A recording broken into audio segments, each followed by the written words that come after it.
You learn the first small step you can take today, why blood sugar matters for everyone, not just for those with diabetes, and how steady blood sugar can help prevent chronic conditions and support long term health. Stay tuned. Podcasting from Dallas, Texas, I am Shireen, and this is the Yumlish Podcast. Kelly Schmidt is a functional dietitian, strength coach, and TEDx speaker who has thrived with type 1 diabetes for over 3 decades. She guides women with autoimmune conditions to balance blood sugar hormones and energy through her GRACE method, which pairs science based nutrition with sustainable lifestyle strategies. Welcome, Kelly. In fact, I should say, welcome back, Kelly. Thank you. I'm excited to be here again. Yes, excited to have you on. So Kelly has been a guest for our podcast in the past before, back in 2021. So it has been a little bit. We're excited to have you on, Kelly. And today we want to talk about the GRACE method. But before we do, I want to understand, before we dive into the details, I really want to understand a little bit, if you can give us a refresher of your journey to become a dietitian, and what just really inspired you to develop this GRACE method. Sure. Well, thank you. And again, I'm so excited to be here. And since my last interview with you, I feel like my business has grown up a lot. So I have new gems to share in this framework that you guys kind of recognize. You're like, tell us more about the GRACE method. And that's something I've cultivated over my 12 years of private practice and working with thousands of women of what the five most important pillars are. But before we get there, let's talk about how did I drive this passion, open this business, and why do I show up every day?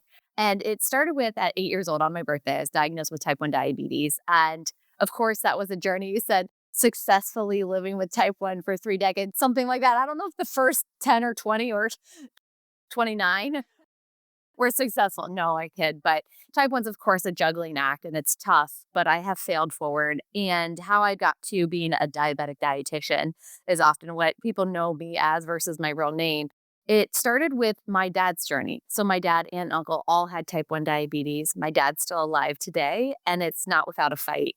My uncle, who is very routine, type A, that has served him for his type 1 diabetes with the tools and resources he had growing up, as medications and technology was lacking compared to today. And then my aunt, unfortunately, has passed away. So, long story short, type 1's not unknown in our family history, but when I was a senior in high school, my dad was really sick. And my parents didn't explain to us that he was in kidney failure because they didn't know what the future looked like or what the options were, as he was on a waiting list for a kidney transplant for a long time. And I was one of four kids, long story short, and we're all Irish twins. So very close. All my siblings were in college. I was in high school anchoring down the fort at home. And one day I woke up for school. My mom said, "Hey, you're not going to school. We're going to go to the hospital. Your dad's getting a transplant." And that rocked my world to every detail I can remember. It was February 5th, 2002.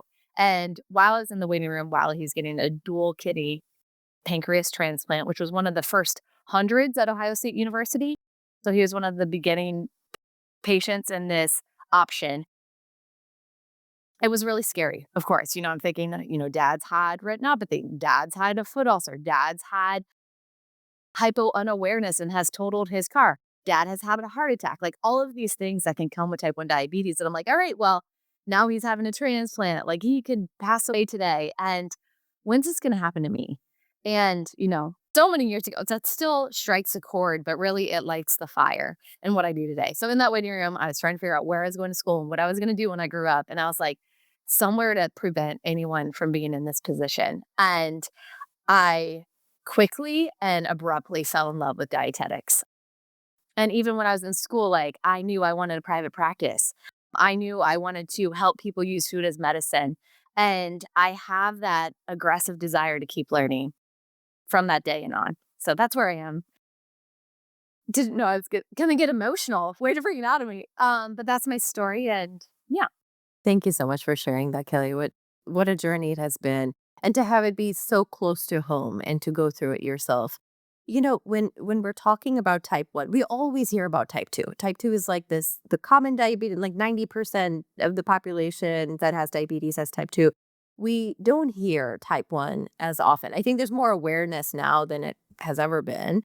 Yeah. So we hear more about type 1. I do want to get into, what you mentioned with the grace method. Like, how did that evolve? How did that come about? And then we'll go more into the grace method as well. Yeah. Thank you for asking this question.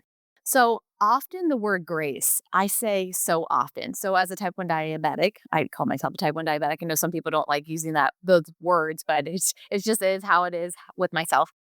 I wear a Dexcom, so that's a continuous glucose monitor and an insulin pump. So most days of my life, I have two little needles in me.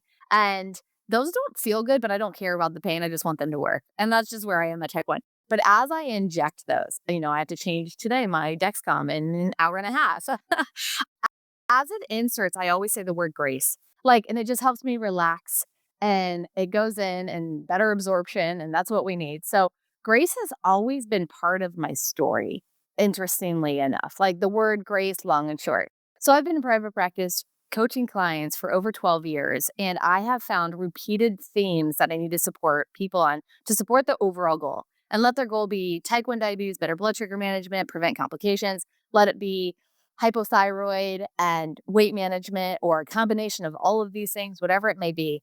It always came back to 5 pillars that I have recognized that the whole body, not just macros and calories and, you know, diet needs, but the whole body needs to thrive. So a holistic realm. And that comes down to the acronym GRACE. And the acronym stands for gut health in short. R is for routines. A is for adrenals, or you can think of that as stress management, which is so essential. And then C is clean living. The liver is so taxed in modern life, but also the liver is so responsible for blood sugar control in type 1 and type 2. And then last but not least, exercise. You mentioned I'm a strength coach, and I partially do that to be better at public speaking, and secondly, to be accountable. But exercise is like a domino to nutrition. They really influence one another. And I find each of them essential for health and blood sugar control. Well, and that takes me actually to my next question. So, what is it about blood sugar control, like blood sugar regulation? Why is this such a critical factor for long term health and energy, even for people who do not have diabetes? Yeah. So I forget where the reference is from, but there's a stat that most Americans on a daily basis have a blood sugar spike, diabetic or not. And those blood sugar spikes can come from, I'm thinking traffic, like stress, and they can come from simple carbohydrates, and they can come from, the various sugar drinks and so forth. So on average, the average American has a blood sugar spike on a daily basis. And what does that do?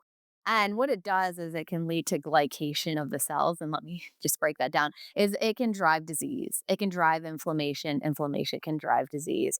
So optimizing our blood sugar is so important for long-term health, but for mood, for sleep, for energy production, for being the best version of ourselves.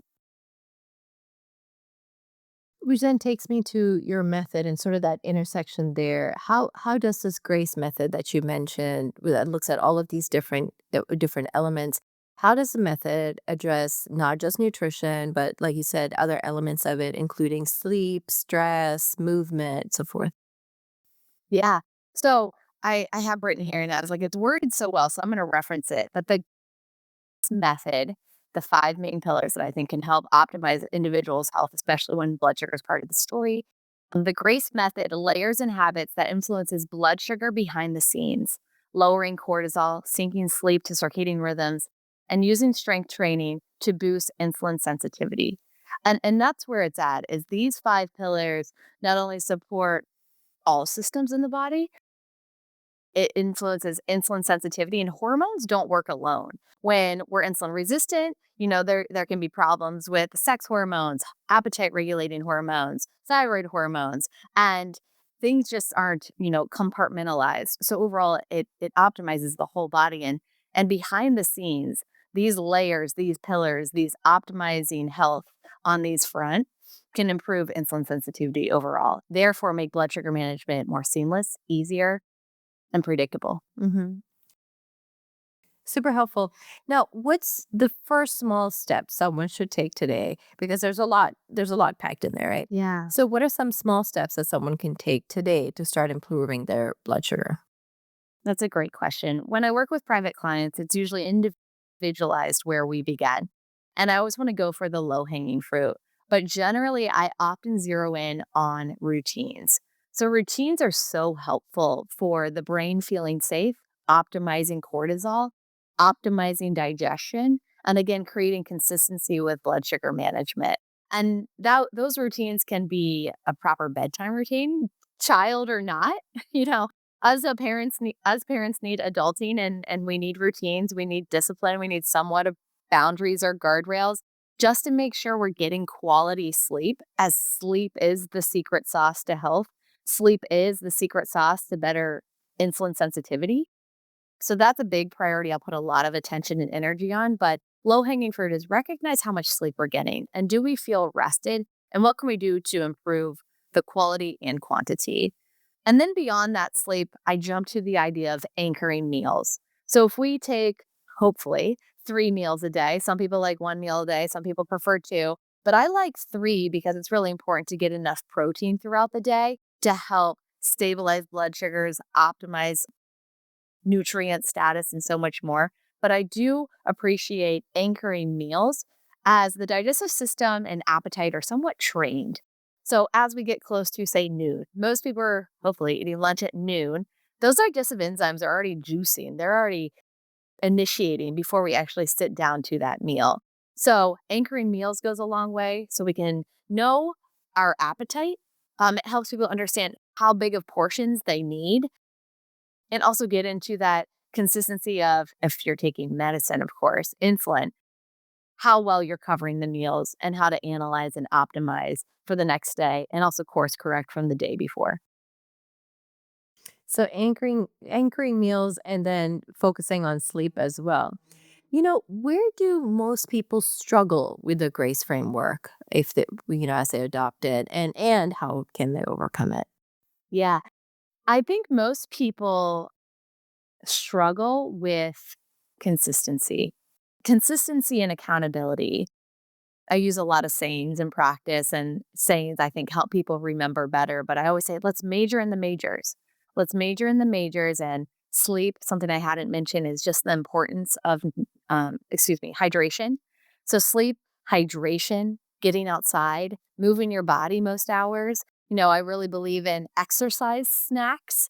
That's been the big suggestion I've been providing this week is exercise snacks, and that's just little movement every hour. Maybe it's like I work from home, going downstairs to refill water, or stepping outside to check out my garden. It's that season where everything's blooming. What needs picked today? But having those exercise snacks of little movement or just a quick 5-minute walk around the block, or even just standing up and doing air squats or calf raises, our calves love burning glucose. There was a study done on calf raises. I don't know if you're familiar with this data, but even just sitting at my desk and I'm lowering, lifting, like a ballet dancer, my heels going up and down as I'm doing right now, that can burn glucose a lot. So, majoring in the majors, I went on a little tangent there, is so essential, but helping people just really build that in, not to like a new habit, but overall lifestyle. And when people come to me, when we're using the GRACE method, it's, hey, we're going to tweak your lifestyle. It's not a GRACE method diet. We're going to take with what you have, we're going to level it up, and we're going to chase results with the variables that need the most support overall. And that's so individualized. One person might really need support on their sleep, another person might really need support on bloating and digestion or constipation, which is a bigger one. So it's interesting that people bring those different perspectives, those different understanding as well, which actually, it takes me to that next question, which is like, what are some common misconceptions that people have about blood sugar control that you hear? Yeah. Misconceptions, there's a slew of them. With in regards to type 1 diabetes, I think one big misconception is carbohydrates are the only thing that influence blood sugars. So, as someone who's dosing up exact precision of insulin for my meals, I have to recognize how much protein's there because protein can break down into glucose, gluconeogenesis from protein, but also fat can create insulin resistance. I think there was a study, oh, I think it was like 2000, early 2000s, and the ADA put it out, and it was actually, some people call it the pizza study. And this study looked at people who consumed, or when participants consumed pizza, and the total amount of fat was around 30 grams of fat. That actually increased insulin demand by 45%. So, as someone with type 1 diabetes, most of us are aware pizza's a little harder to cover for insulin than like a basic, I'm going to go real easy, salad with grilled chicken. It's more of a dance. It's more of an analysis. It's more of a calculation. It's a more recognition of how that food's breaking down, when it's breaking down, when it's digesting, how fat's influencing the slowing of that digestion. And overall, it's so important to recognize if you take insulin just for your carbohydrates, you have to also be aware of how much protein's on your plate, how much fat's on your plate, and how is that manipulating your needs. So there's one that's like a really detail oriented one, but that's a big lesson. A lot of my clients are like, I didn't know. I didn't know my vegetable omelet needed more insulin to cover it because there's only 5 grams of carbohydrate, is one example. Another is in modern day, we have such amazing tools. It is the best time in life to be type 1 or have diabetes because we have continuous glucose monitors. We have an abundance of medications, different types of insulins from inhaled to these devices. I have a tubeless insulin pump. There's other ones that can work with the cloud and have like AI involved in algorithm and so forth. But because we have these tools, I think a myth is people assume it's easy. And it's absolutely not. On average, someone with type 1 diabetes makes an extra 180 decisions a day. Because I mean, for example, I'm looking at my plate. How many carbs here? How much protein? What's the timing? What activity do I have? How many meetings do I have? Am I going to be presenting? Is my cortisol going to be spiked? Now I'm overwhelming listeners, but I think that's another myth that it definitely looks easier than it is. And again, everyone listening, give yourself grace because I understand the battle you're dancing with. Absolutely love that. Speaking of those with chronic conditions, like how does blood sugar stability tie into preventing other chronic conditions? So we're talking heart disease, cognitive decline. How is all of that related? Your questions are so good today. Right away, I jumped to cognitive decline, and that's also been termed as type 3 diabetes. Mm, From dementia, Alzheimer's, Parkinson's as well, a lot of brain diseases, it comes down to blood sugar management. With heart disease, there's a player there as well. And in every condition, I'm going to jump into the camp with autoimmune diseases. We tend to collect them. This is one of my points I made in my TEDx talk. And that's not always discussed. In a lifetime, someone with an autoimmune condition can have up to 7 autoimmune diseases. With type 1 diabetes specifically, there's a higher risk of Hashimoto's or hypothyroidism. There's a increased risk of celiac or even non-celiac gluten sensitivity. Non-celiac gluten sensitivity is not autoimmune though, but there's this risk factor of once you have one disease, you can collect them. And that's really scary. And that's where my grace method comes in because I want to come in and zero on how optimized someone's gut health is. How well are they tolerating the food they're choosing? How nutritious is the food they're choosing? And how well are they breaking it down? It's not what we eat, it's what we eat and absorb. And when we optimize gut health, where 70% of our immune system's aligning that small intestines, we can optimize and prevent risk of complications and ongoing disease. So, beyond just what the status of blood sugar is, beyond the status of what an A1C is or a fasting blood sugar, it's looking at the whole picture. And again, I'm coming back to the grace method because that's where we zoom in on gut health, particularly, but we don't jump to gut health too because it's complex. It's kind of overwhelming. It's kind of confusing. So I'll go for the low hanging fruit of routines. Routines will support gut health. I'll go to the sleep. I'll go to cortisol. Cortisol can break down the gut, as well as liver support and exercise. So they all relate together. Again, I'm going on quite a tangent, bringing in the grace method, but it kind of explains this solution better overall. So now I just took myself off track, but hopefully that answered your question sufficiently. it does, but for people who are busy, right? Yeah. And that's like the number eight. Okay, so you see where I'm going with this. For people Yeah, who are yeah. busy, what are some simple daily habits from the grace method that can fit into the routine without overwhelming them? Yeah. a few things, and I will say I understand busy well. I just hop on this call. I was like, I have a 10 to 12-year-old. They're both in club sports. I'm running a business. My husband travels a lot. Oh, I get it. And I actually have a course right now called Shortcuts. So I really love appreciating busy lives and modern lives. And stress will always be part of our lives. And I think stress helps grow us. So even just mindset of knowing and being aware of our situation can go a long way. But small, simple things, it's the power of 1%. Referencing Atomic Habits, James Clear's book is so good, but really aiming for 1% growth. And that can be, oh, Kelly talked about this thing like, maybe I should have my meals around the same time every day because I can prime the metabolism, support blood sugar control, optimize the portions. I know how much I need to eat. And that can be one step, just awareness. But two, locking in those kind of times, those anchor times. But three, my biggest suggestion to clients and self is always know 24 hours in advance what your meals may be. And it's not like you have to write out a meal plan, follow it to a T, but we should be, we should set ourselves up for success by being aware of what food we have in the house or food we can source or get and make for those meals. So it's just, again, pre planning, forecasting, and then being efficient with health. Engage in things that are fun, but habits stack where you need. And I guess where I'm getting at is just really thinking of small habits of coming from things you're doing well and maybe adding something else there. And other things too is basics. Okay, let's say we need more sleep. Don't jump to like 2 more hours of sleep. Let's jump to 15 minutes more sleep. Research show women need 20 more sleeps than men. So if we're increasing our sleep, by 15 to 20 minutes, we're making the difference. If research can find that, between genders, there's that specific difference, adding 15 minutes to what we're getting can make a specific difference. So it's breaking things down in small bits that create impact overall. What I'm hearing from you is like this constant theme of like small, manageable steps to Yeah. take consistently, right?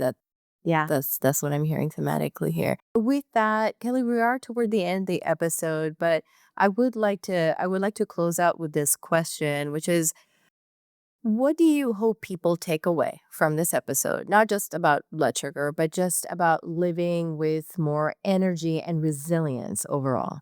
Yeah. I think the takeaway I hope people hear from me, although what I'm sharing today might be different and it might sound like a lot, but is there's hope and there's opportunity to, because of our condition, to take better care of ourselves than ever.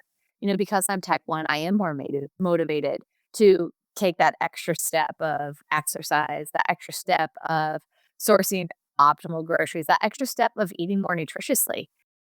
So I hope people feel inspired and empowered. And at the end of the day, to give themselves grace because what they're doing is a lot, but they're doing better than they think. I couldn't have ended the episode better. Thank you so, so very much, Kelly. Really, really appreciate your time. To our listeners, thank you for tuning in to another episode of the Yumlish Podcast. This is an absolute pleasure here talking to Kelly. Hope you enjoyed the episode as much as I did. We're going to continue on this conversation. Head over to our Instagram, Facebook, and let us know what you thought about this episode. We'll continue the conversation there. Again, head over to @Yumlish on Facebook, on Instagram. Find this podcast post, comment below to tell us what you thought about this episode. Again, we'll continue the conversation there, Kelly. As always, a pleasure. To the Yumlish podcast. Make sure to follow us on social media at Yumlish_ on Instagram and Twitter, and at Yumlish on Facebook and LinkedIn for tips about managing your diabetes and other chronic conditions, and to chat and connect with us about your journey and perspective. You can also visit our website, yumlish.com, for more recipes, advice, and to get involved with all of the exciting opportunities Yumlish has to offer. If you like this week's show, make sure to subscribe so you can hear more from us every time we post. Thank you again, and we'll see you next time. Remember, your health always comes first. Stay well.